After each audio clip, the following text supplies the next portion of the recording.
Hello everyone, this is Jin. I'm presenting a work in CVPR23 on projecting data back to source, diffusion-driven adaptation for test time corruption. This is a joint work between SJTU, Bayer, and DeepMind. I encourage you to check out our paper and demo. Test time adaptation harnesses test inputs to improve the accuracy of a model trained on the source data and tested on shifted target data. While retraining on each target domain can help, it is sensitive to the data amount, data order, and the hyperparameters for optimization. We update the target data instead of and project all test inputs towards the source domain with a generative diffusion model.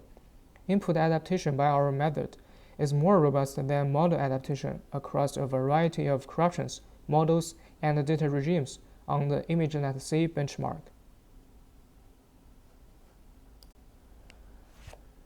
Deep networks achieve state-of-the-art performance for visual recognition, but can still fault when there is a shift between the source data and the target data for testing. The shift can result from corruption and will hurt the performance of the model. As can be seen from the figure, the model trained on the ImageNet has an original error of 23.9%. However, the error rate tested on the corrupted images using the same model is 59.5%. The reason for this phenomenon is that the test data varies in many ways, yet our models stay the same and fail to generalize. To tackle this problem, we can take the test time adaptation to counter corruption. However, in the face of multiple shifts, the test time model adaptation cannot provide a satisfactory solution. Model adaptation can update the source model, but this does not improve all deployments. Although updating the model can improve robustness, these updates have their own cost and risk.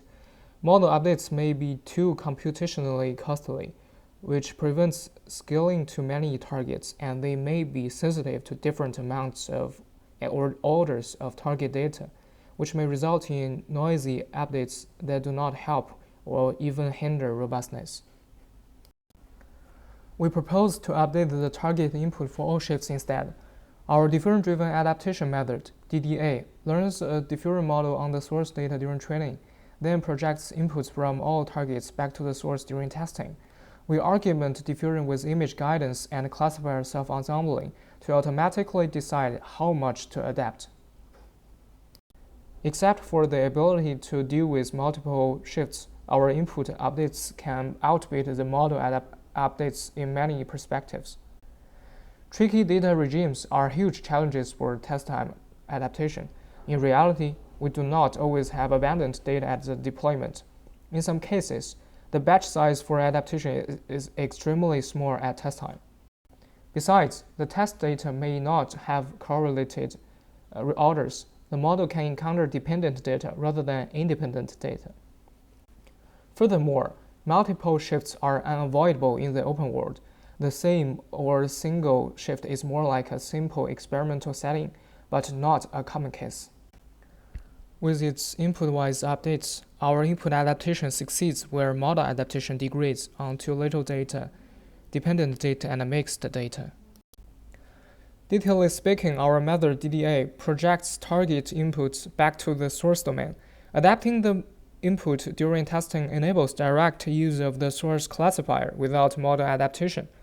The projection adds noise by perturbing the corrupted input with Gaussian noise. Then it iteratively updates by applying the reverse process of the diffusion model. At the same time, DDA refines by getting updates to match image structure with conditioning on the original input. For reliability, we ensemble predictions with and without input adaptation.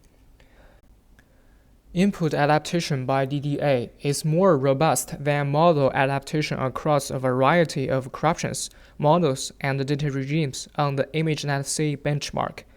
DDA input updates improve MAMO model updates. MAMO can hurt without tuning to the architecture because model adaptation can be sensitive to its hyperparameters. Note that DDA is architecture agnostic. Although model adaptation can apply to different architectures, it may need tuning. DDA is invariant to batch size and data order, while TENT is extremely sensitive. We measure the average robustness of independent adaptation across corruption types. DDA does not depend on these factors and consistently improves on memo. TENT fails on class-ordered data without shuffling and degrades at small batch sizes. Note that our method can adapt inputs one by one in whatever order.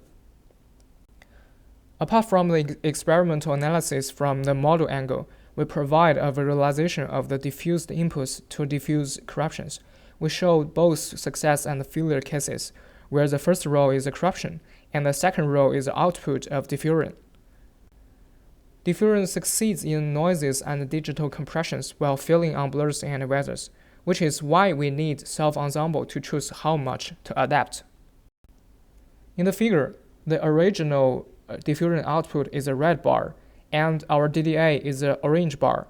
With input guidance and the automatic classifier self-ensembling, input adaptation by DDA is more robust than model adaptation across a variety of corruptions. Therefore, DDA reliably helps due to self-ensembling and refinement, while diffusion alone can hurt when the projection fails. While input updates shine in certain settings like small batches, ordered data, and mixed corruptions, model and the input updates are complementary. More adaptation is needed to make the best of both kinds of updates.